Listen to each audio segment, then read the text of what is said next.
We're going to add our other ingredients. We're going to add 2 cans of organic kidney beans,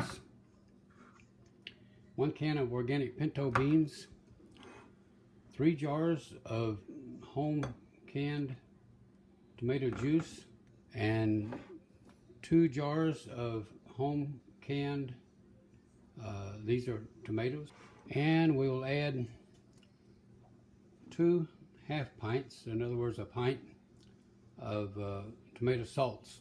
So here we have our kidney beans in. Our light colored ones are the pinto beans. Now let's get some juice.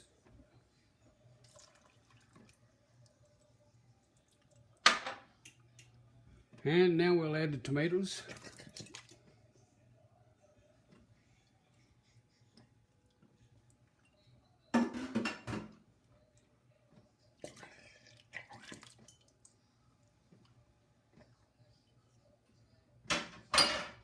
And the tomato salts.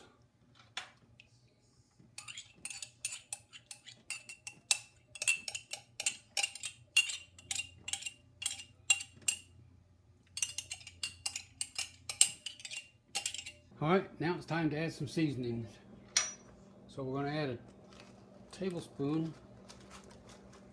of brown sugar,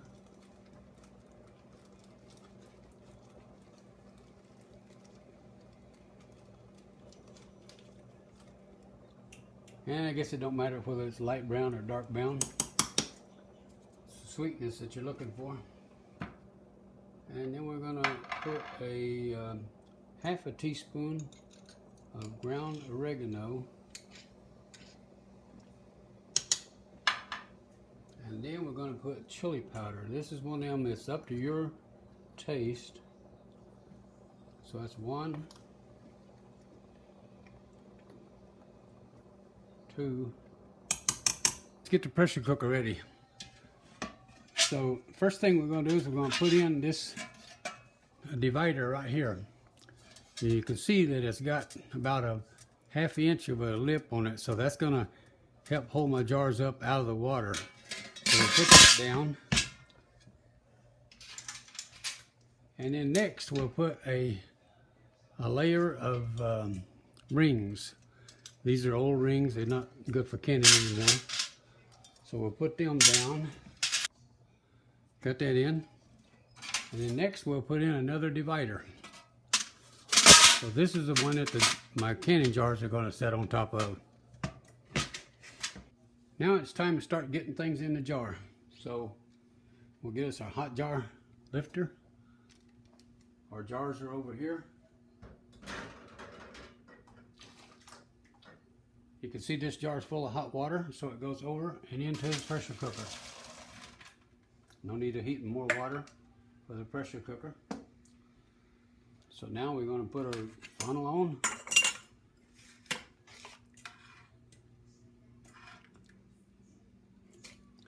I'm going to fill this jar probably about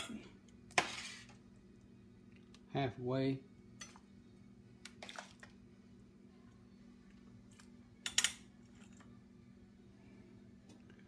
Yeah, it looks pretty good. What I do is I put about a half of the jar full of the beans and meat and tomato mixture, and then I've equally divided the liquid among all 9 jars. That was a little bit of leftover right there, and I'll show you what we do with that in just a minute. So next is to clean the jar up a little bit. The final cleaning, we use a paper towel, and we're going to soak it with vinegar.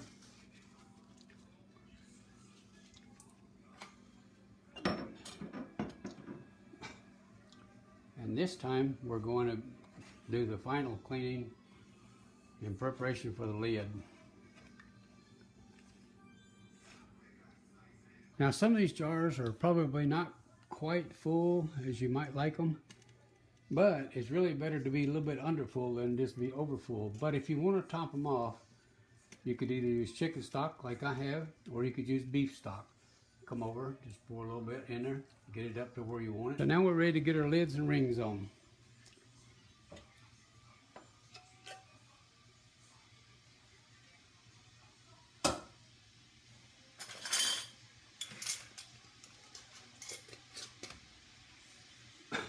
And I know you already know, but bring that lid down, or that ring down to where it snugs up, and give it about another quarter of a turn. One's got the X's on it.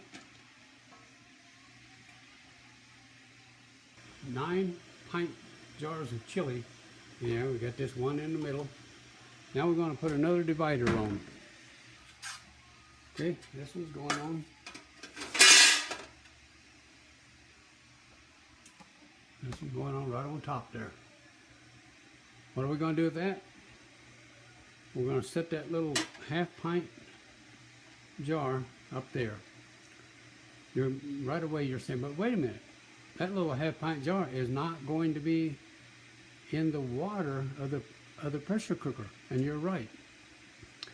Because the way a pressure cooker works is not, or I should say, the way this canning process works is not because of the water that's in the pressure cooker, but because of the steam that water is able to produce.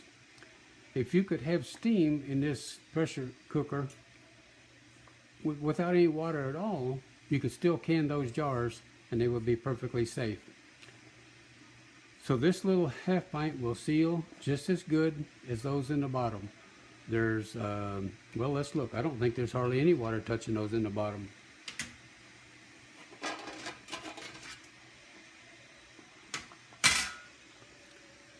There may be, we're not going to be able to see it, but there may be a ½ inch of water down there on the bottom of those jars. See steam starting to produce already. So now let's put our divider back in and get our little half pint in, so that when we close the lid up here, that'll be in. This is called double stacking. And if you look at the Ball Blue Book, it's perfectly acceptable way to do it. If I had a lot of them, I could have had this whole top layer full of 9 more pint jars if I had had enough chili to do so. Now we're going to put the lid on. We got a V-shaped mark right there, and it's going to line up with that right there. Just like that.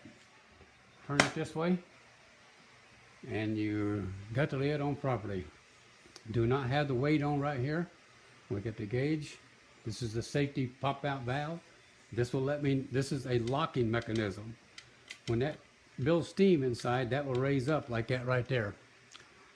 And what that does, it will prevent you from turning that cover. With that is up, you cannot remove this cover because that little lock mechanism right there will prevent you from it.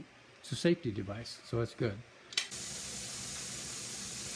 Okay, it's blowing steam out of there pretty good. You really can't see the steam, but it's coming out of there. So we'll set the timer for 10 minutes, and then we'll be back. All right, so we're down now about 5 seconds away from our 10-minute timing on venting steam. There we go. You notice that the little safety blowout thing here, it's up. You can push it down, but it's up tight. Notice that our safety to keep you from opening the lid, it's up, so it's got us locked. So now what we're going to do is we're going to put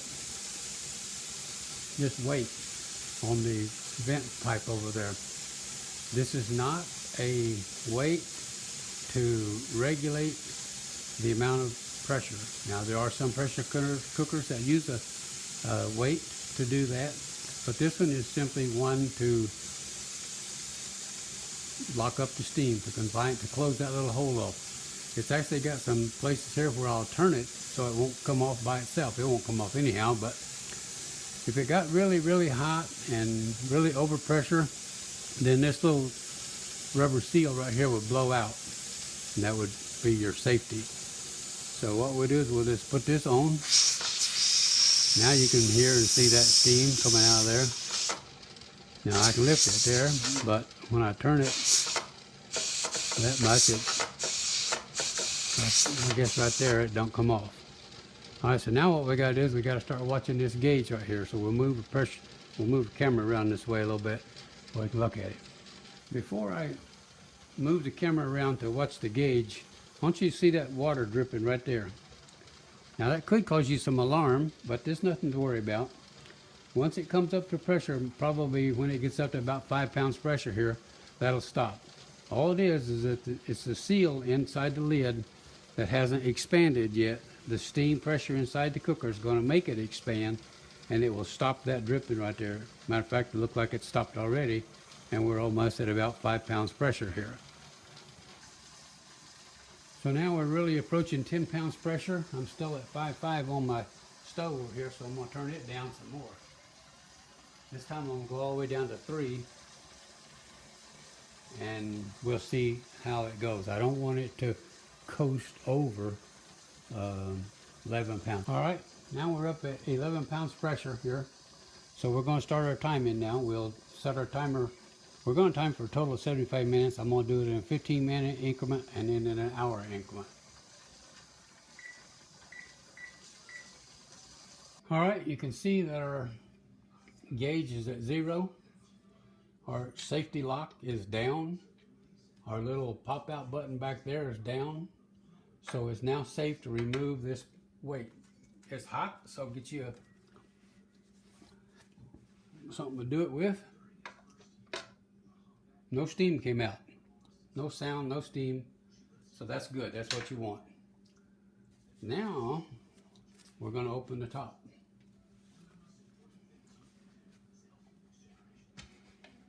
And no steam's coming out the side.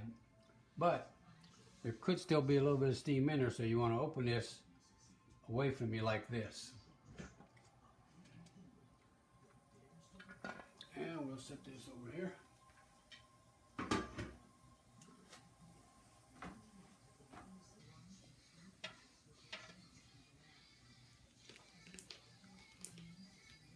Maybe you can see it how that little thing is really boiling on the inside.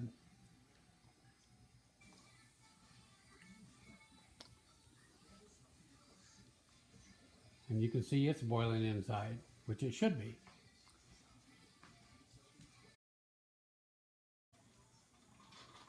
Now remember the jars that we had put in the pressure cooker that had an X on them? Well, there it is. You can mark the jar before you put it in the pressure cooker with a Sharpie marker, and once you finish with your pressure cooking, the mark will still be there. As long as, before you mark it, you got your lid perfectly dry. If it's not real dry, it obviously won't be there. So there's the 2 jars that we marked. Remember the little half-pint jar that was sitting on top of the rack, not touching water in any way? Well, there it is.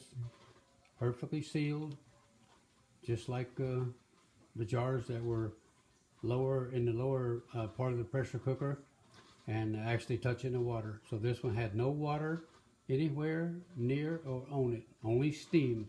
So steam is what does your work, not the water.